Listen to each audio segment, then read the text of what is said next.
think a lot of things happened in that period. Hi guys, welcome back to my channel. Okay, I think that's enough of that. Hi guys, I hope everybody is doing well. It has been a really long time since I filmed on this channel. I can't even believe how long it actually has been. It's been really long. So today, I think from the title you see, today I'm just going to do a quick life update, and I'm also going to talk about dealing with depression and a bit of anxiety and just being overwhelmed with life and things like that. So let's do life updates first. So to be fair, I've been hiding from everybody. Not necessarily hiding, because you can't really hide. But I've just been like, I don't know, just trying to keep everybody at a distance, to be honest. But I think that was kind of like a self-saving mechanism. Okay, so basically, life update. So I'm currently living in Nigeria. At home, I'm working as a physiotherapist here in a clinic. I'm doing my internship, because in Nigeria I have to do an internship for a year. So before this, I don't know, I was supposed to, when I graduated, the plan was for me to move to Singapore and work, because I got a job there. I got my job in Singapore like in February of last year. So by the time I graduated in July, like everything was already ready for me to move. It was just like finished signing the contract. Everything was going well until I moved back to Nigeria in July. And when I came back, the plan was for me just to stay for a month or two, then pack and relocate to Singapore to start my job in September, October. But I remember the dates very specifically and clearly. It was September 15th. I woke up on September 15, 2016, and my whole plans, my whole world, my whole life basically crumbled. And I think it's a big part of my fault, because I put my whole eggs in one basket basically. I had a job offer from Singapore, and in the UK I was trying to find a job, but it was not really easy for me because of the whole EU stuff, and I was getting like interviews, but like they were picking other people, and it was just long, it was just difficult. So I now tried Singapore. Basically I got that, to be honest. I just like, let me just keep that job and let me focus on third year and working part-time and doing all that things I was doing. So when I moved back, and in 15 of, I woke up that morning and my HR manager called me and she messaged me, sent me an email that that my work pass, they applied for my work pass. That's why I was going to use travel to Singapore and start work. And they applied for my work pass, and my work pass was rejected. So I woke up that morning, like, you go from being on the 4th of September, having all these plans. I was so happy, I was so excited. I told everybody I was moving. When you literally told everybody, like even my whole family, my cousins, everybody was like excited for me and everything like that. I was super excited. I was so happy. But that was just the next, I went from that. I was even learning Mandarin, guys. Like, I was learning Mandarin, and I was actually getting quite reasonably good at it. So I was like, it'd be good to have another language. I had so many plans, so many things. I was just so happy, so excited to like start this new phase of my life. But when I woke up that morning and I got that email saying my work pass was rejected, my whole life basically crumbled. I don't know how to explain. And also other people, they're like, oh, you're being dramatic and blah blah. But for me personally, that was it. Because it's not like if I was still in the UK, it would have been easier, because then I would have been able to just apply for other jobs and stuff. But because I already moved back to Nigeria, like I was stuck basically. I couldn't go back to the UK because my student visa was expiring in like 5 days. I didn't have any plans to work in Nigeria. So everybody had been doing like NYC is taking exam, nothing. I had nothing. I literally just had nothing. I did not pay for my UK registration on the board because I didn't money to pay my Singapore registration on the board. So basically, I was screwed. Like, I was just basically screwed. I had no other option, and my best option was it just basically crumbled. Obviously, we tried to sort everything out, but it basically did not happen. So after on the 15th, after that, I woke up that morning with that, I told my mom. I just woke up, I saw the email because of the time in Singapore, whatever. She sent it in the night, but I woke up in the morning and I saw it like around 7 a.m. I literally jumped out of bed. I literally had like a full-on panic attack. I called my manager. We were talking. She was like, "Oh, we'll try and reapply," but they didn't give us a reason why they rejected you. It was just crazy. Then my dad was saying it's probably because I'm Nigerian, and it was just basically terrible. I'm not telling you all this for you to feel like, oh, sad about for me or sympathy. No, that's not what I mean. I'm saying this so that somebody else that knows that has been in this kind of, not doesn't mean in this kind of situation, because honestly, it was so bad that I actually would pray for my worst enemy to be in this situation. Like, it was not good. So because of the way I am personally, I'm someone that likes plans. I like certainty. I just like order. And for me not to have any of that, I was terrified. In the UK, I had 2 part-time jobs. I had no job at all. I had no source of income. I had basically been just stripped. I don't even know when it happened or how it happened. So I was so scared. I was terrified. And to be honest, the next 2 weeks after those were just a blur. I really didn't know what was happening and what wasn't happening. And all I remember in those 2 weeks was like, I feel like I was living in a deja vu basically.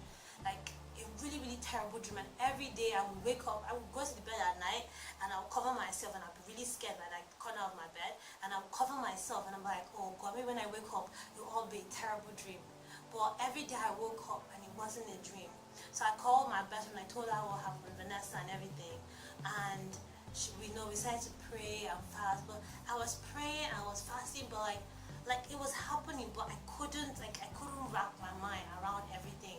And my sisters had already left back to the UK, and I was just here, and I was just so confused. I did not know what to do.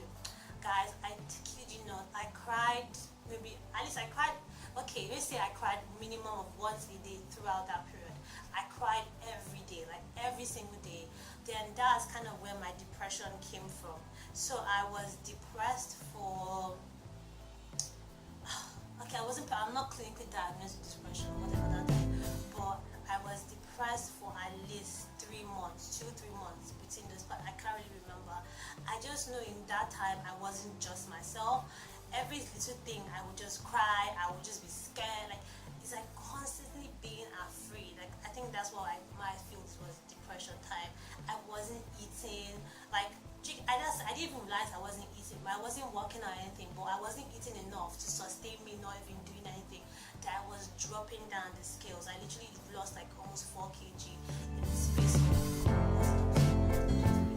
like my whole family was really, really worried about my God, really, really skinny, like my eyes were like puppy, and it was just a very, very, very, very terrible time.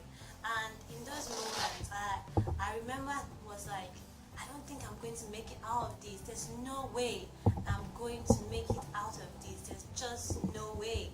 And I was just like, there's no way I'm going to survive this. I actually contemplated dying. Like, I was just thinking it's probably easier. I prayed so hard for the ground to open up and swallow me, because I just felt so embarrassed. Then when you have told everybody, and everybody, you just feel like everybody just needs to laugh at you and say, like, look at you, feeling great to yourself, thinking you're all that, blah, blah. And I was just like, how will I be out there telling people, doing my blogs and stuff? And I couldn't even get my life together. I did not know what I was doing for that whole period. I ended up having to I ended up being depressed and having to study for an exam, because I had to take the Nigerian board exam. But it didn't allow me work in Nigeria. So I had to study while I was depressed. I was crying all the time. Every night, so I was having terrible dreams, and sometimes I couldn't even sleep. Like, there's a time I wanted to go to my friends' house just to go move it to a different environment, see if that would help me sleep. And it was just terrible. My mom would just like, sometimes she would call my side, just sit with me and say, okay, you need to go outside, you need to do this. And I was just annoyed by people trying to talk to me. Like, it was just basically terrible. So I just wanted to I think I've forgotten about this time, but that's what caused, I feel like that's when I fell into a bit of depression, and it was just a terrible cycle. I just wanted to make this video just an update. So I'm over that now. I'm currently working, as I said, working in Nigeria, and I'm working towards a lot of other plans. But I just wanted people, so anybody that out there that could relate to something like this, maybe not, please don't have this like this bad, but if you could relate to it, being in that depressed position and being in that point in your life where you prayed, genuinely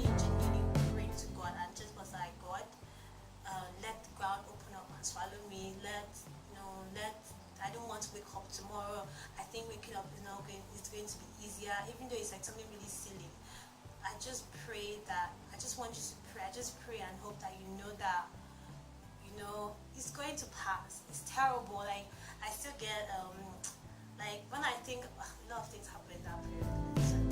So, when I actually go back and think of it, I still get emotional. It's still painful, but as my friend would say, I'm taking one step at a time.